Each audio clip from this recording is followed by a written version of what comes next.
Hello students, welcome to the channel. I am मैथोलिक। आज हम शुरू करने वाले हैं क्लास 10th का चैप्टर फर्स्ट, रियल नंबर्स। अगर आपने इस चैनल पर पहली वीडियो नहीं देखी है तो आप ज़रूर देखें। उस वीडियो में आपको बताया गया है कि आपको बोर्ड एग्जाम्स की प्रिपरेशन कैसे करनी है। ठीक है, अब चैप्टर 1 शुरू करते हैं। चैप्टर का नाम है रियल नंबर्स। सबसे पहले पता होना चाहिए रियल नंबर्स क्या हैं। Any number that can be represented on the number line are called real numbers। यानी जो भी नंबर लाइन पर रिप्रेजेंट किए जा सकते हैं उनको बोलते हैं रियल नंबर्स। ठीक है, रियल नंबर्स भी दो पार्ट्स में डिवाइडेड हैं। पहला रेशनल नंबर, दूसरा इरेशनल नंबर। रेशनल नंबर वो होते हैं जिनको P/Q की फॉर्म में रिप्रेजेंट किया जा सकता है, जहां डिनोमिनेटर यानी कि Q नॉट इक्वल्स टू 0 नहीं होना चाहिए। जैसे एग्जाम्पल देख लेते हैं, 2/3, 5/7, ये क्या है, हमारे रेशनल नंबर्स हैं। और इरेशनल नंबर्स वो नंबर होते हैं जिन्हें P/Q की फॉर्म में रिप्रेजेंट नहीं किया जा सकता। जैसे एग्जाम्पल देख लेते हैं, √2, √3, ये हमारे क्या है, इरेशनल नंबर्स। रेशनल नंबर्स को भी फर्दर दो कैटेगरीज में डिवाइड किया गया है। पहला है फ्रैक्शंस और दूसरा है इंटीजर्स। फ्रैक्शन वो होते हैं ऐसे नंबर जो न्यूमरेटर और डिनोमिनेटर यानी कि न्यूमरेटर बाय डिनोमिनेटर की फॉर्म में लिखे हों, उनको फ्रैक्शंस बोलते हैं।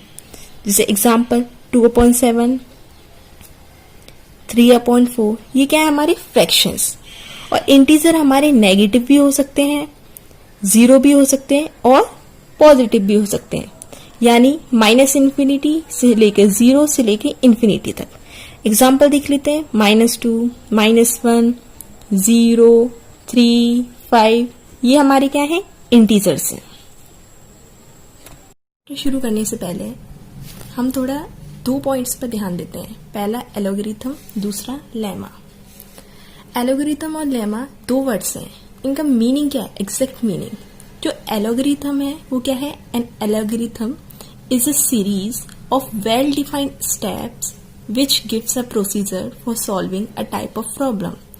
It means when we are going to solve a question, there are several steps involved in it. यानी जब हम क्वेश्चन सॉल्व करते हैं तो उसमें कुछ डेफिनेट स्टेप्स होते हैं। हमें पहले ये स्टेप करनी है, उसके बाद ये करनी है, दूसरी ये। तो ये जो सेवरल स्टेप्स होती हैं इनको हम एलोगरिथम कहते हैं। ठीक है। Lemma, it is a proven statement used for proving another statement. यानी कि हम कोई स्टेटमेंट प्रूव करने वाले हैं और पहले से हम उस दूसरे स्टेटमेंट को उसमें यूज करेंगे, यानी कि जो पहले से प्रूव्ड स्टेटमेंट है उसको हम क्या बोलते हैं, लेमा।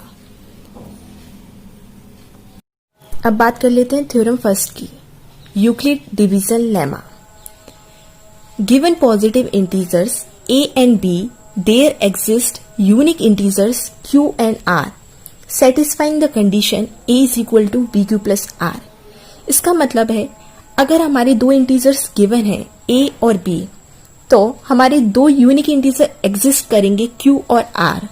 वो इस कंडीशन को सेटिस्फाई करेंगे, a is equal to bq plus r, जहां r की वैल्यू 0 से बड़ी या इसके बराबर या b से छोटी हो सकती है।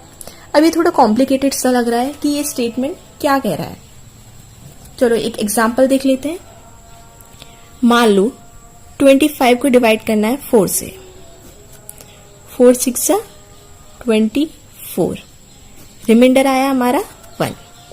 तो ये होता है हमारा डिविडेंड, इसको बोलते हैं डिवाइजर, ये क्वोशंट और ये हमारा रिमाइंडर। अगर मैं 25 को लिखना चाहूं तो मैं किस तरीके से लिख सकती हूँ, 4 × 6 + 1, 4 6 24 + 1 इज इक्वल टू 25।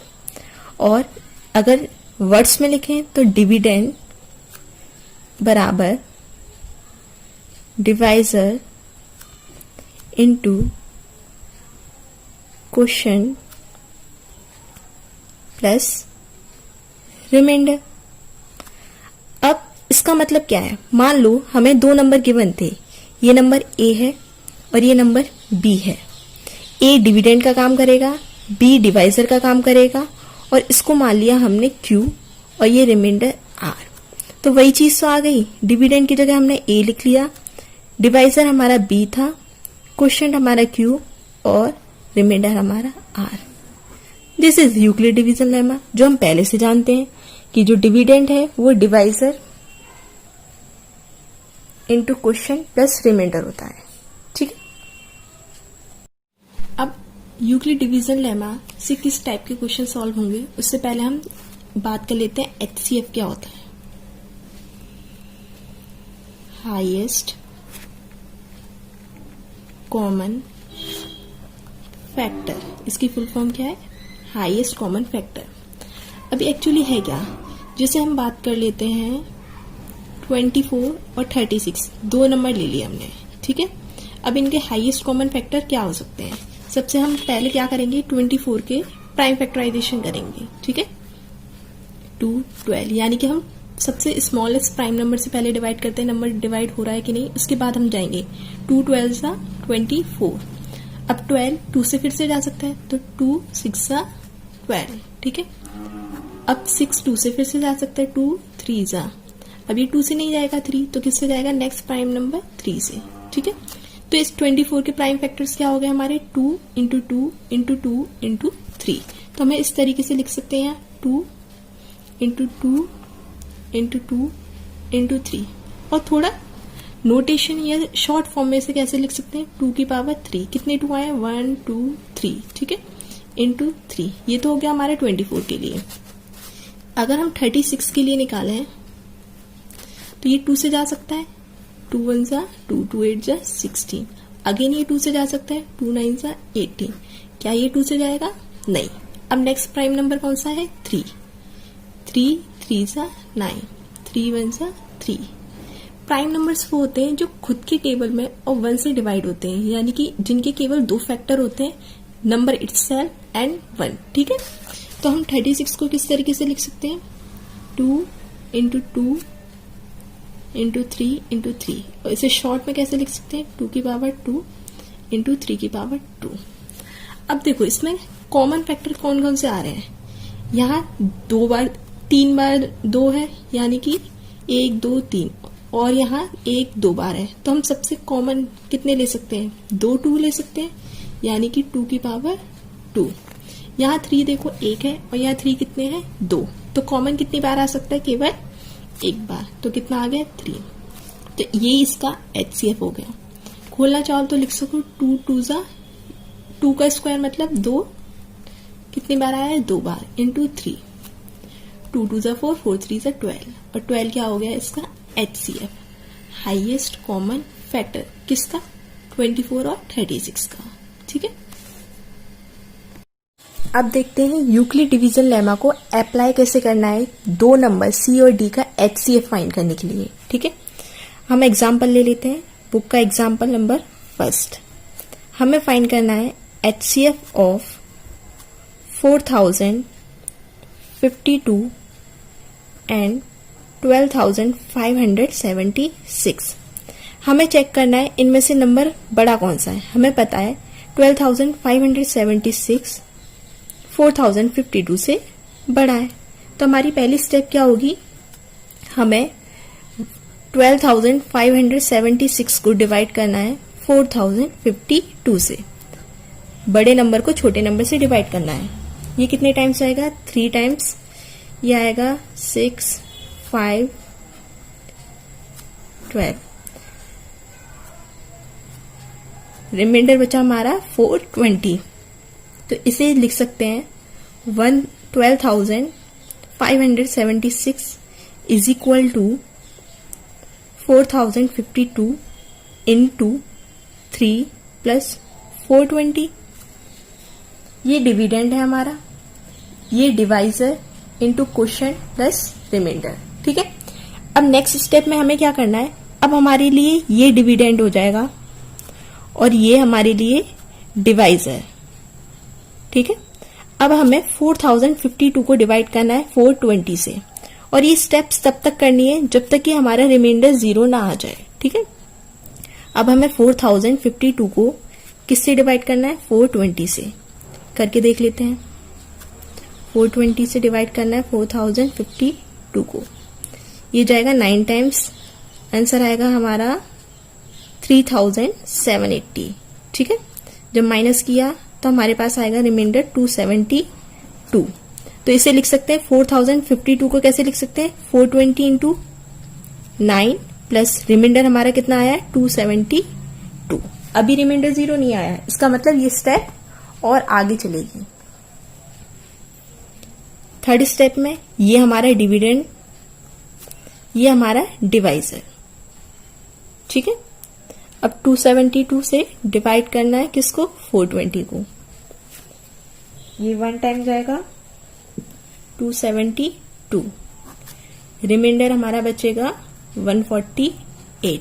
तो इसे लिख सकते हैं 272 इंटू 1 प्लस 148।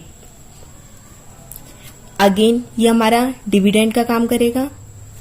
ये डिवाइजर है, हमें डिवाइड करना है 148 से 272 को।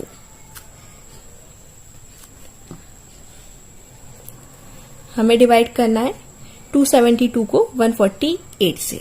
ठीक है, ये 1 टाइम जाएगा, ये हो जाएगा हमारा 148।